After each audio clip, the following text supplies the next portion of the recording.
देखो, दुनिया में सभी लोग थोड़े थोड़े सेल्फिश हैं। तुम्हें फौजी बनना है और मुझे तुमको फौजी बनाना है। हम दोनों के अपने स्वार्थ हैं। इन क्लासेस में हम दोनों और सीडीएस एग्ज़ाम के अलावा किसी चीज़ की कोई बात नहीं होगी। तुम भारत की किसी भी कोने में बैठे हो या नेपाल में बैठे हो, अगर भारतीय फौज के लायक बनना है तो मेहनत ही एक रास्ता है, और मेहनत करना तुम्हें मैं सिखाऊंगा।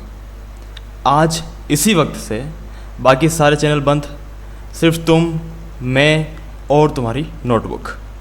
ठीक है, तो हम शुरुआत करते हैं ज्योग्राफी की। The first chapter which we are going to read is interior of the earth.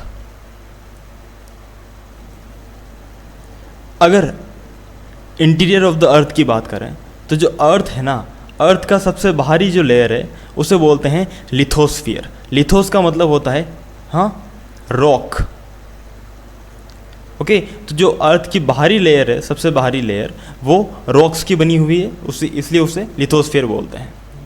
अगर मुझे अर्थ के इंटीरियर को जानना है तो मैं अर्थ के अंदर नहीं जा सकता, क्योंकि वहाँ टेम्परेचर और प्रेशर काफ़ी हाई होता है ना। अर्थ की जो रेडियस है वो अबाउट 6378 किलोमीटर है, तो इतनी गहराई में कोई व्यक्ति जा नहीं सकता। इसीलिए इंटीरियर में क्या चीज़ें हैं अर्थ की, वो जानने के लिए मैं इनडायरेक्ट सोर्सेस का इस्तेमाल में लाता हूँ। क्या क्या इनडायरेक्ट सोर्स हैं देखेंगे। पहले आप देख लीजिए कि अर्थ का जो ऊपर आपको स्ट्रक्चर्स दिखते हैं, है ना, जितने भी आपको स्ट्रक्चर्स दिखते हैं, जो लैंडस्केप्स हैं, वो दो चीज़ों से बनते हैं।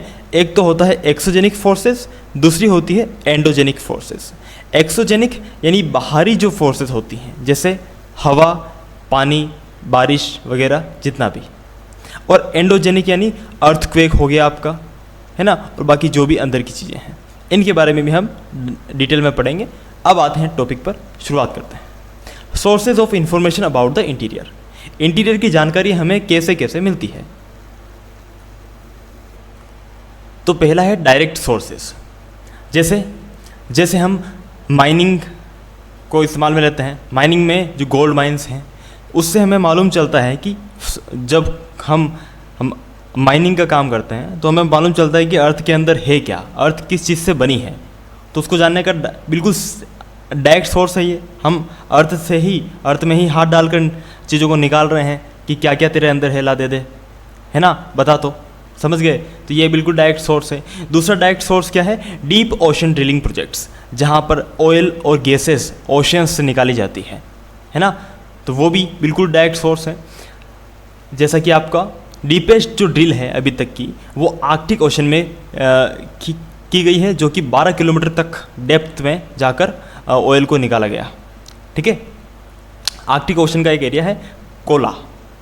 ओके, तीसरा जो सोर्स है, ठीक है, वो क्या है? वोल्केनिक एरप्शंस। वोल्केनो से जो मैग्मा बाहर निकल कर आता है, वो मैग्मा भी तो अंदर से आया ना, तो वो भी हमें पृथ्वी के अंदर का हालात बताता है कि अंदर क्या क्या चीज़ें हैं। सिंपल, ये 3 सोर्सेज हो गए। चलिए आगे चलते हैं। अब है इनडायरेक्ट सोर्सेज। देखो, मैंने पृथ्वी में हाथ डाला 12 किलोमीटर तक, और मैंने वहाँ से कोई मैटर निकाला, कोई पदार्थ निकाला, उसकी प्रॉपर्टीज़ को मैंने एनालाइज किया, है ना। तो मुझे मालूम हुआ कि पृथ्वी में जब मैं नीचे जाता हूँ, है ना, डेप्थ के साथ साथ पृथ्वी का टेम्परेचर इंक्रीज़ होता है और प्रेशर भी इंक्रीज़ होता है, और साथ में वो जो पदार्थ है, मैटर है, उसकी डेंसिटी भी इंक्रीज़ होती है। ये तीन चीज़ें मुझे मालूम हुई कि टेम्परेचर इंक्रीज़ होता है, प्रेशर इंक्रीज़ होता है, और डेंसिटी जो है मैटर की वो इंक्रीज़ होती है। तो मैंने हाथ डाला पृथ्वी में 12 किलोमीटर तक, लेकिन पृथ्वी का जो रेडियस है वो कितना है? 6 इतना कुछ है ना, 6700 कितना था किलोमीटर, इतने है ना, 6700 के आसपास, 6378। ठीक है, तो इतना किलोमीटर तक का जो रेडियस है, तो मैंने एक 12 किलोमीटर तक का एक स्केल बना लिया कि इतना किलोमीटर पर इतनी डेंसिटी इंक्रीज़ हो रही है, इतना टेम्परेचर इंक्रीज़ हो रहा है, और ये इसका मैंने एक वो बना लिया कि भाई इतने में इतना इतना इंक्रीज़ होता जा रहा है। और फिर मैंने 6300 किलोमीटर का जो रेडियस है उसका अनुमान लगा लिया कि 6300 पर टेम्परेचर कितना होगा। तो ये मैंने क्या किया, हाथ तो मैंने डाला 12 किलोमीटर, लेकिन अनुमान मैंने लगाया 6300 किलोमीटर का, यानी ऑफ कोर्स ये भी एक इनडायरेक्ट सोर्स ही तो हुआ। समझ गए ना? यानी जो मैंने माइनिंग की, जो मैंने ड्रिलिंग की ओशंस के अंदर, वो भी क्या हुआ, एक इनडायरेक्ट सोर्स भी हुआ। डायरेक्ट सोर्स तो है ही, इनडायरेक्ट सोर्स भी हो सकता है। ठीक है, समझ गए? आगे चलते हैं। अगला जो इनडायरेक्ट सोर्स है वो है मेटियोर्स। मेटियोर्स यानी उल्कापिंड, है ना, जो कभी कभी पृथ्वी के ऊपर आकर गिर जाते हैं। अब वो कैसे, हम उनको एनालिसिस करके पृथ्वी के अंदर का पता कैसे लगाएंगे?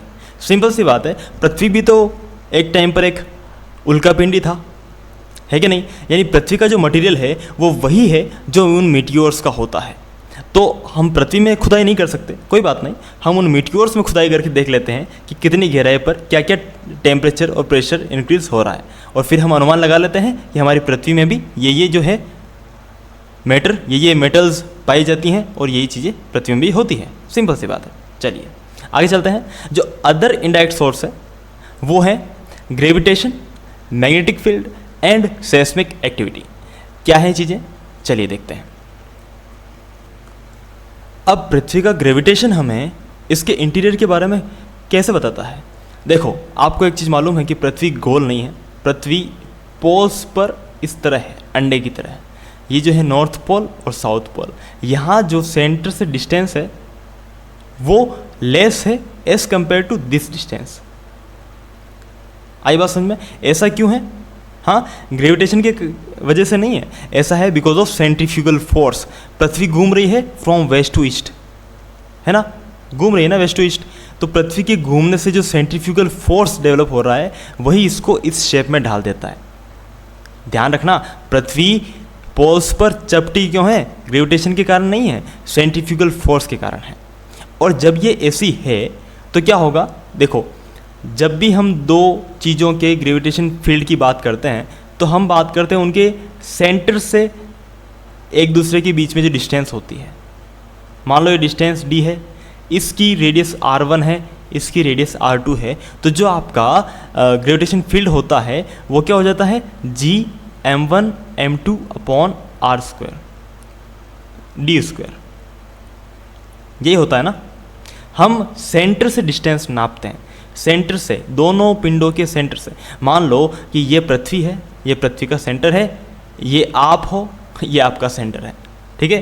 तो आपके रेडियस के बीच में जो डिस्टेंस होगी उस डिस्टेंस का स्क्वायर से हम डिवाइड करते हैं। मतलब कुल मिलाकर बात यह है कि भाई हम सेंटर से डिस्टेंस नापते हैं, है ना। अगर हमें ग्रेविटेशन निकालना हो तो आप मुझे बताएंगे कि ग्रेविटेशन फील्ड जो है वो यहाँ ज़्यादा होगा या यहाँ ज़्यादा होगा? सेंटर से कौन सा पॉइंट पास में पड़ रहा है, ये वाला या ये वाला? पोल वाला पॉइंट पास में है ना, as compare to the equator वाला पॉइंट। तो ये जो पोल वाला पॉइंट है, यहाँ पर दोनों पोल पर ग्रेविटेशन फील्ड हाई होता है। कितना होता है? 10 होता है, और बाकी हम क्या लेते हैं? 9.8 लेते हैं। पता है ना इतना तो? चलिए, ऐसा क्यों है? और पृथ्वी के बहुत सारी स्थान पर अलग अलग ग्रेविटेशन फील्ड आता है, इसे बोलते हैं ग्रेविटी एनोमली। ऐसा क्यों होता है? क्योंकि अलग अलग स्थानों पर मास ऑफ मटेरियल चेंज होता है। जहाँ पर ज़्यादा मास ऑफ मटेरियल होगा, है ना, जहाँ ज़्यादा मटेरियल होगा वहाँ ऑफकोर्स ज़्यादा ग्रेविटी शो होगी, और जहाँ लो होगा वहाँ पर लो ग्रेविटी। सिंपल। दूसरा फैक्ट है मैग्नेटिक फील्ड कैसे हमें पृथ्वी के इंटीरियर के बारे में बताता है। ग्रेविटेशन की बात हो गई, अब है मैग्नेटिक फील्ड। मैग्नेटिक फील्ड ऐसे बताता है कि पृथ्वी के सरफेस पर आप अलग अलग जगहों पर मैग्नेटिक फील्ड देखेंगे तो आपको डिफरेंस दिखाई देगा। ऐसा क्यों है? क्योंकि वो हमें जो मैग्नेटिक धातुएं होती हैं, है ना, फेरस, निकल, कोबाल्ट, इनके डिस्ट्रीब्यूशन के बारे में बताता है कि ये जो धातुएं हैं ये पृथ्वी के अंदर इन क्या बोलते हैं, अनइवनली डिस्ट्रीब्यूटेड है ना। इसीलिए वो मैग्नेटिक फील्ड में हमें उतार चढ़ाव दिखाई देता है। यानी इनडायरेक्टली मैग्नेटिक फील्ड से भी हम पृथ्वी के अंदर कौन कौन सी धातुएं किस किस जगह पर है ये जान रहे हैं, तो ये भी एक इनडायरेक्ट सोर्स हो गया। सिंपल। अगेन एक और जो लास्ट सोर्स है वो है सेस्मिक एक्टिविटीज़, यानी आपका अर्थक्वेक्स। तो इनसे हम कैसे जानते हैं पृथ्वी के इंटीरियर के बारे में? चलिए देखते हैं। जब पृथ्वी रोमांटिक मूड में होती है तो आता है अर्थक्वेक। अर्थक्वेक का मतलब होता है शेकिंग ऑफ द अर्थ। ऐसा क्यों होता है? क्योंकि एक हाई मात्रा में एनर्जी रिलीज होती है, जिससे वेव्स उत्पन्न होती है, और जब वेव्स ट्रेवल करती हैं तो अपने आसपास के एलिमेंट्स को भी वो इधर उधर हिलाती है। वेव का मतलब क्या होता है? जो पार्ट आपका इधर उधर या ऊपर नीचे ट्रेवल करता है वही तो वेव्स है। तो उससे क्या होता है कि पृथ्वी में शेकिंग होती है। Simple. Why does earth shake? Earth romantic mood में क्यों आती है, हिलती क्यों है?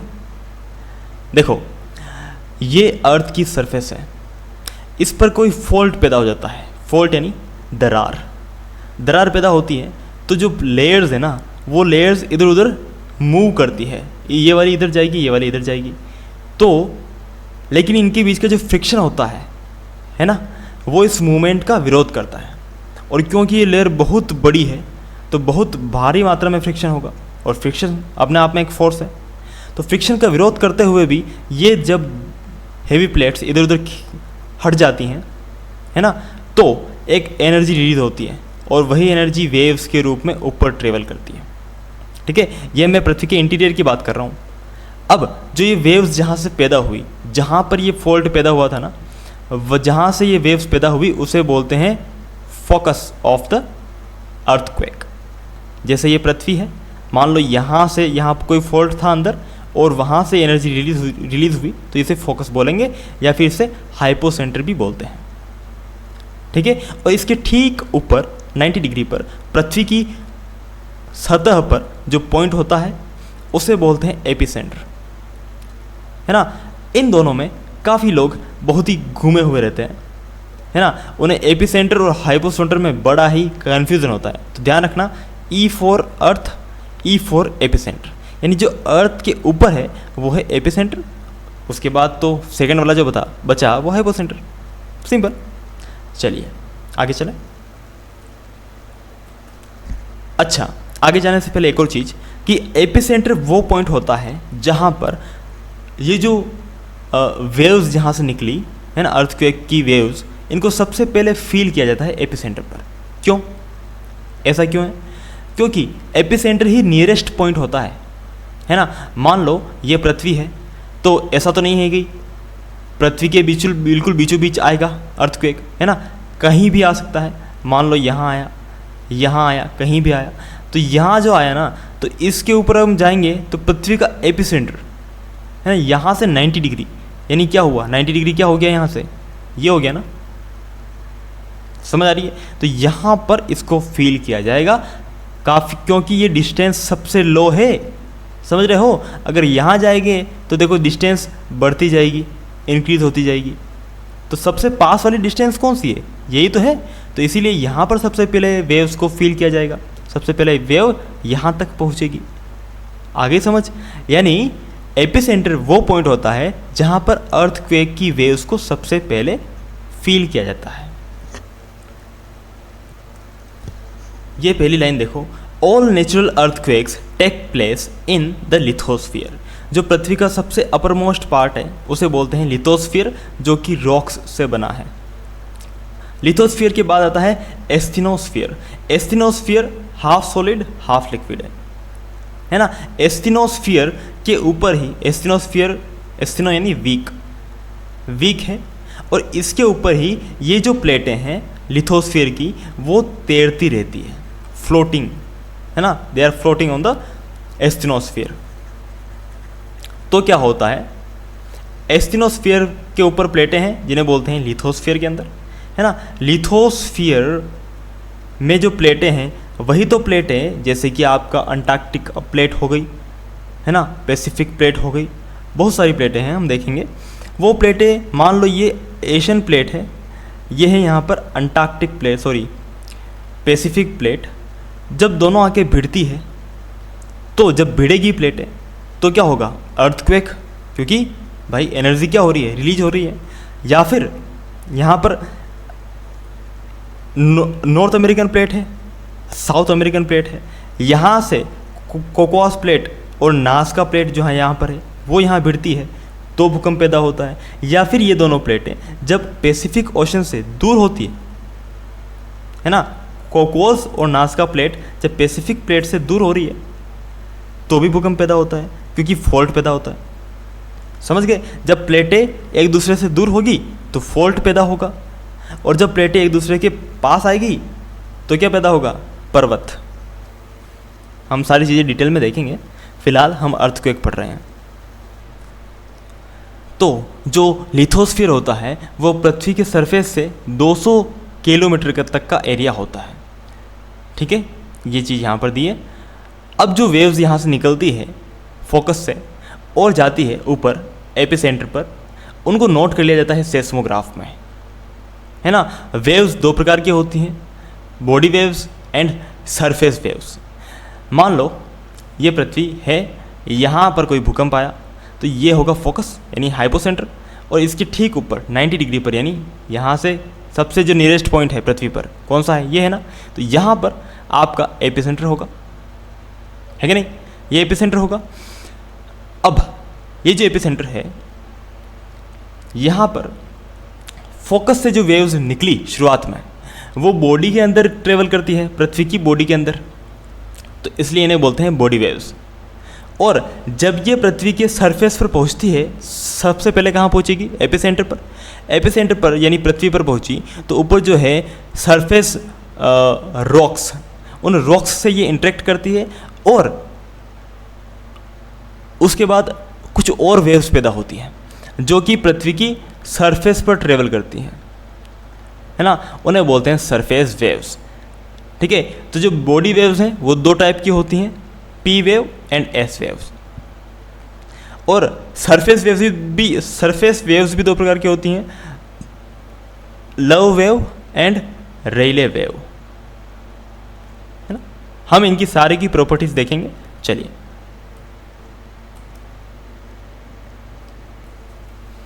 इन बॉडी वेव्स की जो वेलोसिटी है वो डिपेंड करती है आसपास के मटेरियल पर जिसके थ्रू ये मूव करती है, क्योंकि पी वेव और एस वेव दोनों ही वेव क्या है? मैकेनिकल वेव्स है। मैकेनिकल वेव्स क्या होती हैं भाई?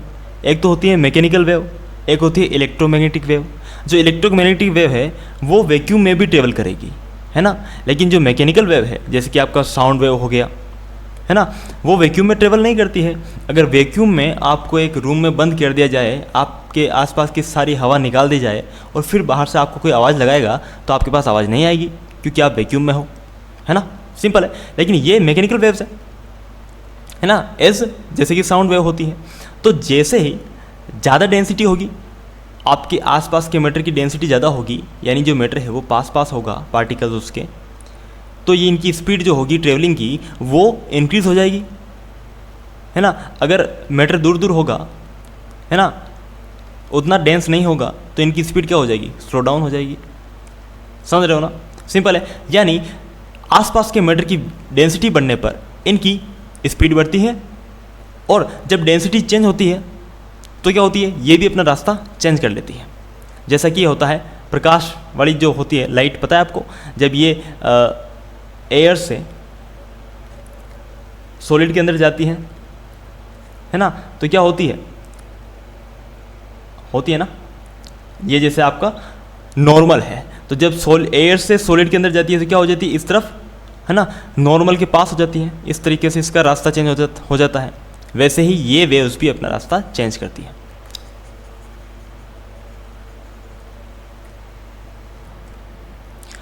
पी वेव्स फास्टर होती है और सबसे पहले पृथ्वी की सरफेस तक पहुंचती है, इसलिए इनको प्राइमरी वेव्स कहा जाता है। एस वेव्स थोड़ी सी स्लो होती है पी के मुकाबले, और पी के बाद में जाती है, और इसलिए इन्हें एस वेव्स या सेकेंडरी वेव्स कहते हैं। Primary waves, secondary waves. Primary waves जो होती हैं वो साउंड वेव्स की जैसी होती है, यानी ये गैस, लिक्विड और सॉलिड तीनों स्टेट ऑफ मैटर से जा सकती है। लेकिन ध्यान रखना, बहुत इंपॉर्टेंट चीज़ है कि एस वेव्स केवल और केवल सॉलिड मटेरियल्स से ही ट्रेवल कर सकती है। ओके, लिक्विड में ट्रेवल नहीं कर सकती, यानी एस्थिनोस्फीयर में या फिर जो लिक्विड पार्ट है वहाँ पर एस वेव्स ट्रेवल नहीं करेगी। सिंपल। चलिए आगे चलते हैं, बात करते हैं सरफेस वेव्स की। सरफेस वेव्स मैंने आपको दिखा दिया था है ना। जब पी और एस वेव्स सरफेस पर पहुंचती है तो ये रॉक्स के साथ कोलाइड करती है और तब पैदा होती है सरफेस वेव्स। सरफेस वेव्स में मैंने बताया था love waves and Rayleigh waves. ये दोनों वेव्स जो होती हैं यानी सरफेस वेव्स, अब देखो आपने जो इमारतें बना रखी है ना, वो पृथ्वी के बाहर है ना, या पृथ्वी के अंदर है? पृथ्वी के बाहर है ना। यानी आपका जो नुकसान होगा वो किससे होगा? बॉडी वेव्स से या इन दोनों से? इन दोनों से होगा ना। यानी सबसे ज़्यादा डिस्ट्रक्टिव कौन सी होती है? सरफेस वेव्स होती हैं। ध्यान रखना, बहुत इंपॉर्टेंट पॉइंट है। चलिए आगे चलते हैं। The next point is propagation of waves, यानी ये वेव्स कैसे मूव करती हैं। जो पी वेव्स है ना वो मूव करती है, मतलब ऐसे जा रही है वेव की डायरेक्शन जो ये है, और इनके जो पार्टिकल्स हैं वो ऐसे मूव करते हैं आगे पीछे है ना, जैसे कि साउंड वेव में होता है ना। जब आपके पार्टिकल जो हैं वो इस डायरेक्शन में मूव करते हैं, ऐसे ऐसे ऐसे ऐसे, ठीक है। यानी आपके पार्टिकल्स वेव मूवमेंट की डायरेक्शन में ही वाइब्रेट हो रहे हैं। तो इस प्रकार की वेव को क्या बोलते हैं? Longitudinal wave. पता है आपको, है ना। और इसलिए ये जो पैदा करती है, क्या करती हैं? स्ट्रेचेस एंड स्क्वीजिंग, यानी पदार्थ फैलता है सिकुड़ता है, फैलता है सिकुड़ता है, ठीक है, सिंपल। जो रॉक्स हैं आपकी चट्टानें हैं। Other three waves vibrate perpendicular to the direction of the propagation, यानी अगर प्रोपगेशन ऐसे है, बाकी तीनों वेव्स की बात कर रहे हैं, बाकी तीनों वेव्स यानी S waves, love waves and Rayleigh waves, ठीक है। बाकी तीनों वेव्स कैसे मूव करती हैं? यानी इनकी जो पार्टिकल मूवमेंट होता है वो ऐसे होता है, ऊपर नीचे। वेव तो इस डायरेक्शन में जा रही है, बट पार्टिकल मूवमेंट ऐसे ऊपर नीचे होता है। पार्टिकल अपना स्थान चेंज नहीं करता, पार्टिकल वहीं मूव करता है ना, ऊपर नीचे। बस उसकी एनर्जी मूव करती है आगे आगे आगे आगे आगे, एनर्जी ट्रांसफ़र करता है पार्टिकल। और जब एनर्जी ट्रांसफ़र करता है एक पार्टिकल से दूसरे में, दूसरे से तीसरे में, तो वेव का मूवमेंट होता है। सिंपल, बहुत डीप में मैंने बता दिया आपको, फिजिक्स पढ़ ली अपने, है ना। चलिए तो इसलिए ये जो एस वेव्स हैं वो क्या पैदा करती है? हाँ, crest and troughs, create troughs and crests. जो ये वेव ट्रेवल करती है ना, एस वेव, वो ऐसे ट्रेवल करती है। और ये क्या पैदा करती है? जो ऊपर वाला इलाका है होता है इसका, हाँ, है ना, हाईएस्ट पॉइंट, उसे बोलते हैं क्रेस्ट। और जो लोवेस्ट पॉइंट पर जब होती है तो इसे बोलते हैं ट्रफ। ट्रफ कहाँ गया ट्रफ? ये रहा, ठीक है, ये ध्यान रखना। और ये पॉइंट फिर से मेंशन किया है इन्होंने, और ये PYQ भी बन रखा है आपका, है ना। पी वेव एस वेव्स की प्रॉपर्टीज़ भी PYQ में पूछ रखी है, बहुत इंपॉर्टेंट है ब्रो, समझ रहे हो ना। तो surface waves are considered to be the most damaging waves. Simple, okay. अब होता है वेव्स का शेडो जोन। क्या होता है शेडो जोन? शेडो जोन वो होता है जहां पर वो वेव अनुपस्थित होती है। समझ गए? नहीं समझे क्या? मैं समझाता हूँ। ये जो रामायण इधर लिखी है ना, ये मैं आपको इस डायग्राम से अच्छे से समझा दूंगा। देखो, पृथ्वी का जो कोर है वो लिक्विड है, ये ध्यान रखना। और एक प्रॉपर्टी आपको एस वेव की मालूम होगी कि एस वेव सिर्फ और सिर्फ सॉलिड में ही, S wave S for solid, इससे याद रख लो। तो एस वेव जो हैं वो सिर्फ सॉलिड में ही ट्रेवल कर सकती है, लिक्विड में नहीं। यानी यहाँ से वेव पैदा हुई है ना, दोनों प्रकार की वेव पैदा होगी ना, एस और पी, ठीक है। लेकिन जो प्राइमरी वेव है, यानी जो बहुत पहले पैदा हुई प्राइमरी वेव, जो फास्टर हैं, वो तो जाएगी यहाँ से भी, है ना, और लिक्विड से भी। लेकिन जो सेकेंडरी वेव है वो लिक्विड को पूरी तरीके से छोड़ देती है। देखो, लिक्विड में कोई भी एंटर नहीं कर रही है, समझ रहे हो। चलो अच्छे से समझाता हूँ डायग्राम। तो यहाँ पर ये जो पी वेव नहीं पहुँची है ना, इसको बोलते हैं पी वेव का शेडो जोन। शेडो जोन क्यों नहीं पहुँची यहाँ पर? देखो भाई, सिंपल सी बात है, जैसे मैंने आपको दिखाया था डायग्राम में कि जब कोई लाइट वेव एयर से सॉलिड के अंदर एंटर करती है तो ये नॉर्मल है, ये लाइट वेव आ रही है तो ये नॉर्मल के पास मुड़ जाती है, यानी अपना डायरेक्शन चेंज कर रही है। डेंसिटी चेंज होने से डायरेक्शन चेंज कर रही है। और हमने ऊपर भी पढ़ा है कि जो ये पी और एस वेव है ये भी डेंसिटी चेंज होने से डायरेक्शन चेंज करेगी। यानी ये जो लिक्विड है, लिक्विड में ये जो वेव है पी वेव, वो अपनी डायरेक्शन चेंज कर देती है, मुड़ने के बाद फिर निकलती है आगे, है ना। यानी ये जो डायरेक्शन चेंज की ना, इस डायरेक्शन चेंज करने की वजह से ये जो वेव्स है वो यहाँ पर नहीं पहुँच पाई, और इसीलिए ये दोनों तरफ इसके शेडो जोन्स बन गए। समझ गए? यानी 105 डिग्री से 145 डिग्री और 105 से 145 ईस्ट एंड वेस्ट, ये बन गए इसके शेडो जोन।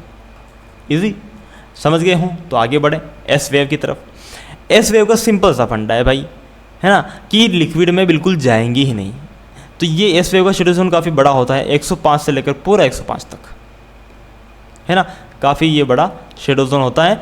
ये लिक्विड में जाती ही नहीं है, डायरेक्शन चेंज करना तो छोड़ो, लिक्विड में जाती ही नहीं है, ट्रेवल ही नहीं कर पाती। सिंपल। तो ये हो गया इन दोनों के बारे में बहुत अच्छा सा एक्सप्लेनेशन, है ना। और आपको समझ आया होगा, आई होप। अब है टाइप्स ऑफ अर्थक्वेक्स।